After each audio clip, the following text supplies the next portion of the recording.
Hi, I'm Mike Beliveau, and today we're back at Duelist Den, and our subject this week is the gun that shot a bull moose. Now, this isn't the exact gun that shot a bull moose, though it's the same model. This is a Police Positive. It was made by Colt in 1916, and this one's chambered in .32 Smith & Wesson long caliber. Now, the actual gun that shot the bull moose was chambered in .38 Smith & Wesson caliber. But let's talk about that bull moose and the role this gun played.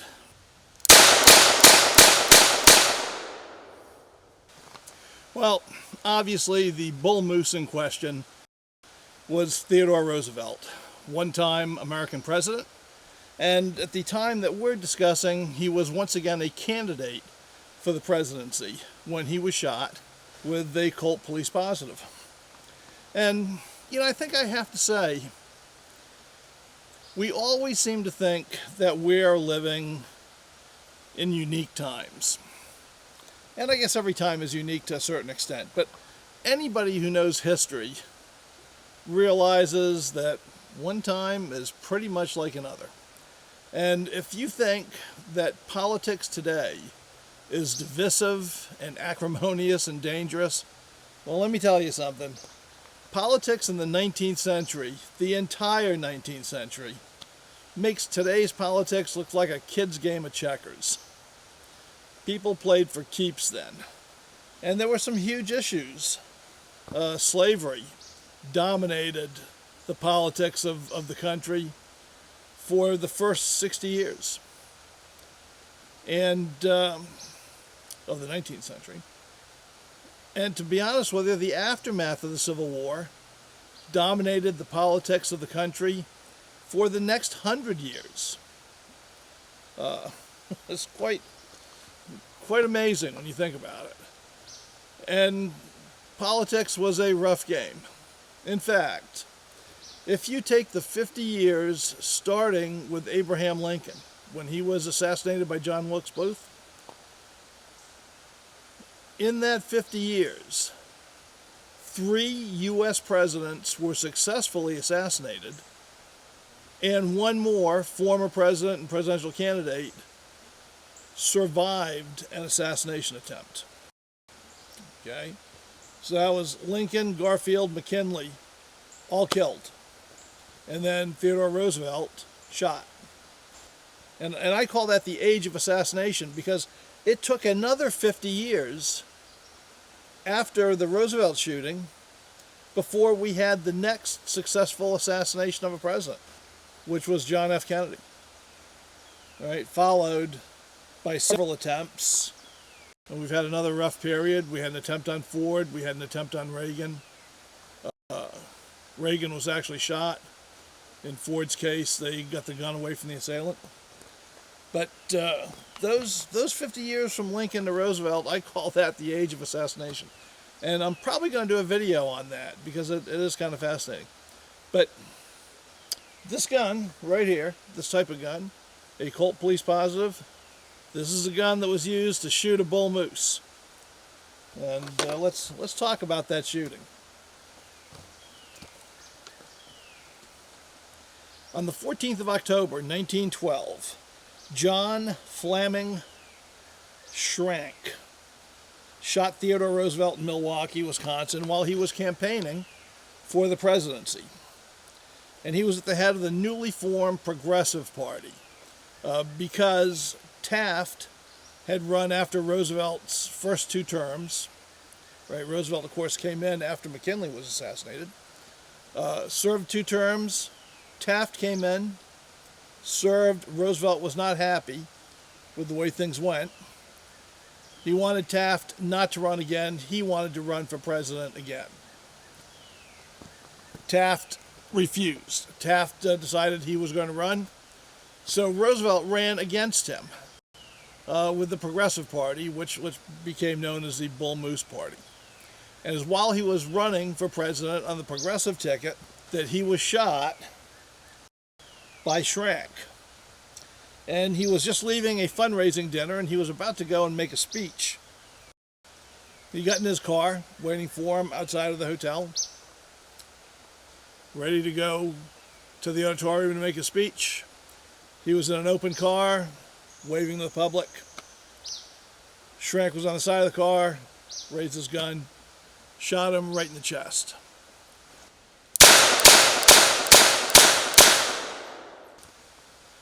By all accounts, Theodore Roosevelt should have died there.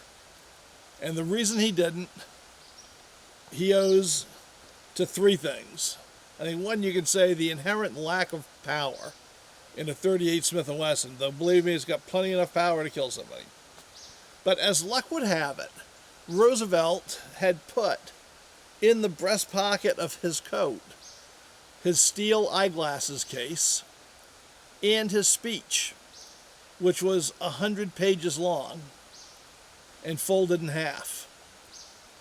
And that thickness of paper and the steel eyeglass case was enough to slow up that .38 Smith & Wesson bullet so that it couldn't penetrate his ribs. But still, it was a grievous wound. But Roosevelt knew that he had not been shot in the lungs. He could tell because of his breathing. He wasn't experiencing frothy breath with blood in his mouth. There's no sucking wound in the chest. So he refused to go to the hospital. And I don't care what you think about Teddy Roosevelt as president. And personally, I disagree with many of his policies as president, which I think were unconstitutional. I mean, he was definitely a progressive, even though he was a Republican. And he consolidated more power in the federal government than they should have, and set the stage for the greater excesses of Wilson, Woodrow Wilson, and then of his own cousin, Franklin Delano Roosevelt, who absolutely shredded the Constitution. So, I've got misgivings about him as president. However, I have read many biographies of Theodore Roosevelt because I admire him as a man, as a human being. I think he's just a remarkable character on the American stage. And to prove it, he refused to go to the hospital, and he went to the auditorium and he delivered his speech, which went on for 90 minutes.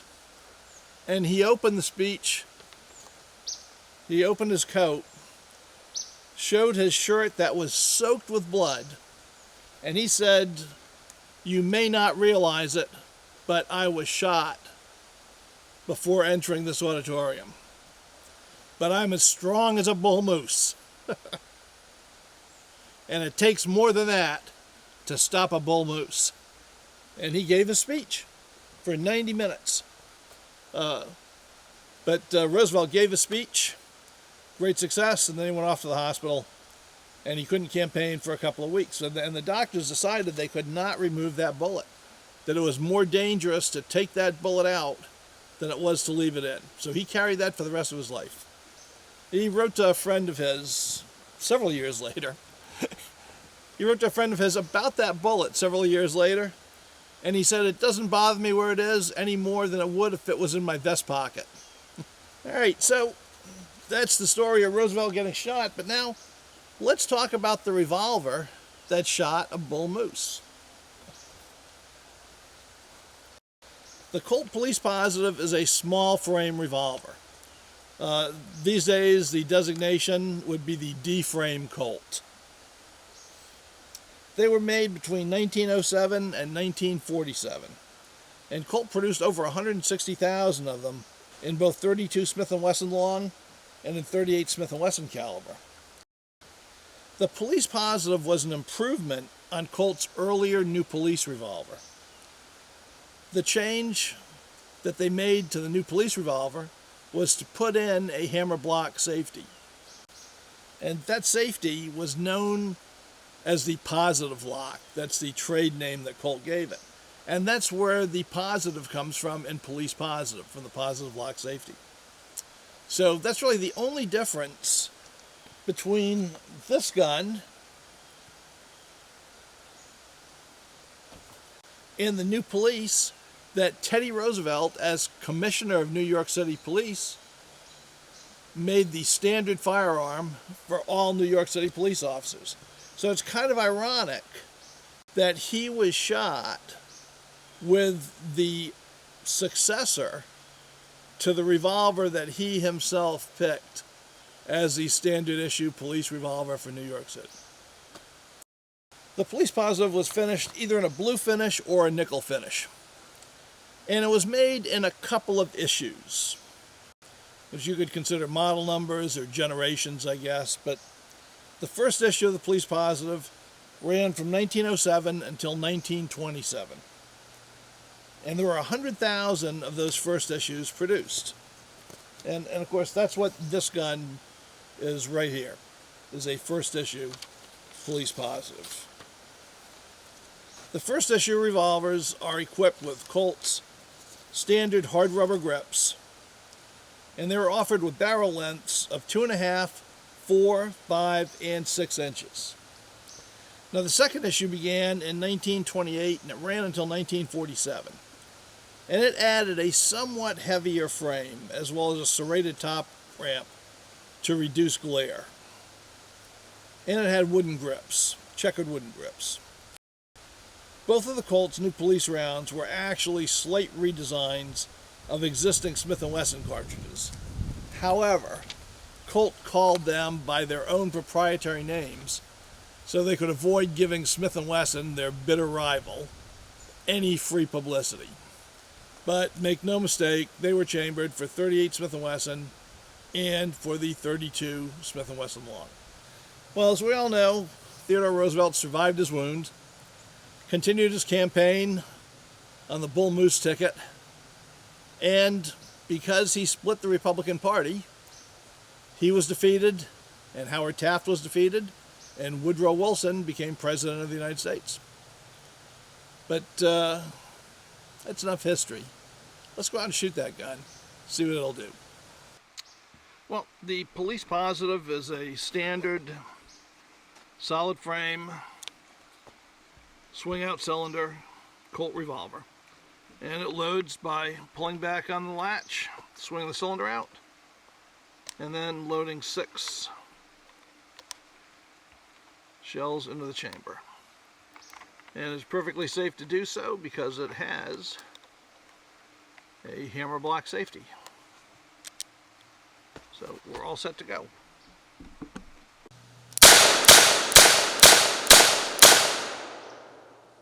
Okay, well, here we are, out with Evil Roy. You know, I had a whole scenario planned for this, but while I was painting Evil Roy this morning, he said, you know, Mike, he said, I've been with you for 11 years now, and I've been pretty good about things. He said, I never really asked you for anything. He said, I don't mind you shooting me every week. He said, I know that's just part of the job. He said, but I really wish you wouldn't say that I was here to shoot President Roosevelt. He said, I just really can't have that on my conscience. So since Roy never asked me for anything before, I feel I have to do this. So we're not going to have any scenario.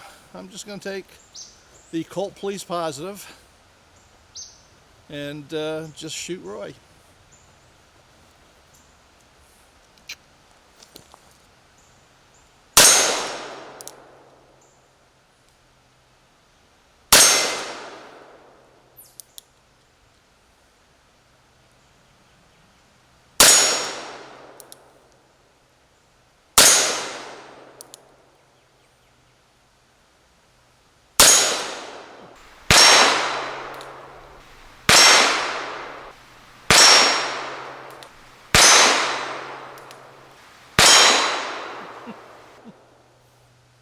And there you have it. Not my best shooting, for sure. Okay, well, things didn't go that bad on Evil Roy. So I've got some 1-liter water bottles set up. I'm going to try to hit it with the .32 Police Positive. You know, with the ammo drought, oddball characters have been hard to get.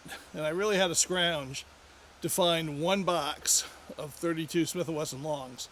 They're Fiocchi, and they're jacketed bullet instead of lead bullet.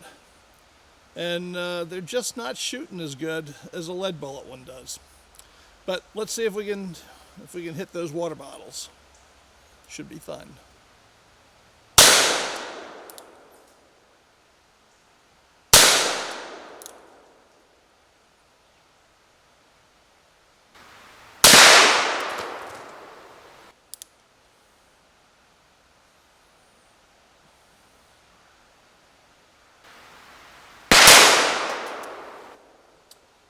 Got him. Took me a little while to find my hold on him, but I'll take it. Well, I had a clay bird left over from the other day, so let's see if I can just pick it off. Well, put a hole in it.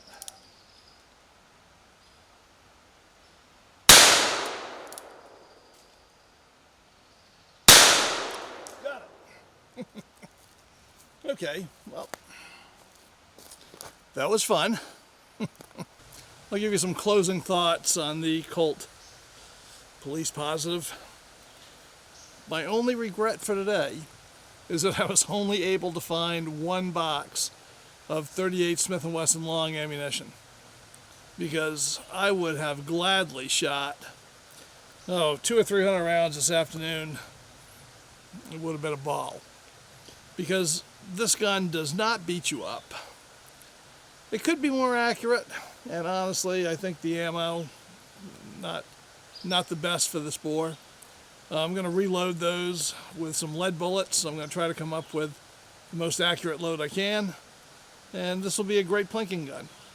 So it's probably not the gun I would have chosen to go after a bull moose, and ultimately it was not successful in bringing them down, but it's still a great example of an early Colt and a lot of fun to shoot.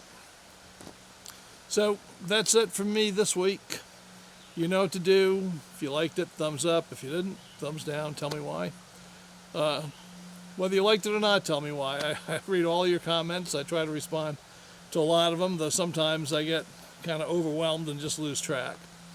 But I'm happy to talk to you about it. And if you're not a subscriber, please subscribe. We got some more good stuff coming up. So, till next week, bye.